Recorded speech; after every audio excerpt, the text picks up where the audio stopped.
Today, we're turning the clock back. This is every hack you need to know for a perfect makeup look. Moisturizer before anything. All of my fellow oily girls better not be in my comment section about, but I have oily skin. So do I, baby, but you still got to moisturize, okay? Only right now, I would always start with the eyes, but that's for another part. On to foundation, I always mix it up on the back of my hand. It warms up the product. You want the product to be warmed up. In terms of applying, it's solely up to you. You can use a beauty blender, you can use a brush. If you're a beginner, I would recommend a beauty blender, then work your way up to a brush. I would normally start in the center of the face where I need the most coverage. The outer parts of your face usually don't require that much coverage. I like to do a little bit of a tapping and swiping motion. If you're using a beauty blender, don't swipe, tap. Optionally, you can just use a brush. It's just a straight up kabuki brush I have from Amazon. With a brush, you just always want to make sure that you go in with kind of a stippling motion. We started in the center, we are tapping it a little bit outwards so that it covers the other parts of the face. I cannot stress this enough, for the love of everything that's holy, please include your ears and please include your neck because you're not wearing a mask. The next step absolutely depends on your personal preference. Some people go in with bronzer and blush first and then they do their concealer. I, my itty bitty self, always go in with concealer first. Remember, concealer not for your whole under eye. If you have heavy under eye circles,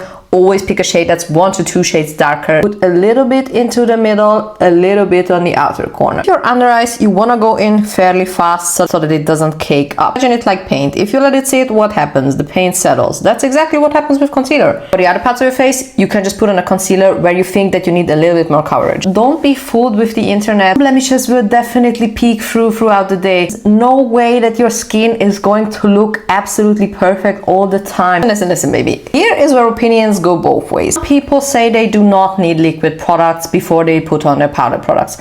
Some people say that it makes their products last longer. I am those people. Do the Instagram style ... You will probably end up looking like a hot muddy mess. You'll get a whole more product on your face than you actually need to. I like to do bronzer on the back of my hand. One little pro hack I would love to tell you, always mix my bronzer with a little bit of a hydrating serum. It makes your bronzer thinner, less scary and more dewy. Just place it on alongside of your cheekbones and alongside of your temples. Basically everywhere that the sun would hit your face. Anything that you're placing higher is gonna lift your face up. If you put it too low, it drags everything down. Imagine having a free here. That's where you want to put your bronzer. Actually, everything is tapping. Makeup is actually very boring. You just need to tap. Blend it into your hairline. Thing I do, I always also put a little bit of bronzer up here and up my nose. That's just, again, personal preference. Liquid blush, you put a little bit higher, kind of on the top of your cheeks, a little bit above your bronzer. Just want to tap, not drag. If you're dragging, you are going to remove the foundation and the concealer you put on underneath.